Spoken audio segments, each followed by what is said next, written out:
ஒரு புதாரில் போய் நின்றுட்டு ஒரு டோப்பா வச்சுட்டு அந்த பலூன்லாம் செட் பண்ணிட்டு ஒரு டோப்பா வச்சுட்டு அங்கே போய் நின்று ஒரு பாயை கூப்பிட்டு அந்த இடத்துல என்ன பண்ணுறான், செக்ஸ் பண்ணுறேன்னு சொல்லி உள்ளே கூப்பிட்டுட்டு அவனும் ஒரு திருநங்கைன்னு போயிடுறான்.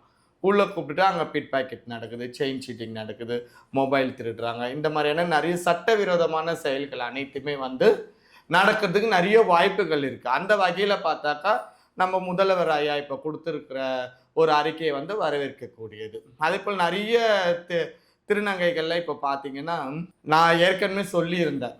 அதாவது மன ரீதியாவே நான் வந்து திருநங்கை தான் சொல்லிட்டால், அதுக்கும் உடல் ரீதியா திருநங்கையா இருக்கிறதுக்கும் நிறைய வித்தியாசம் இருக்கு.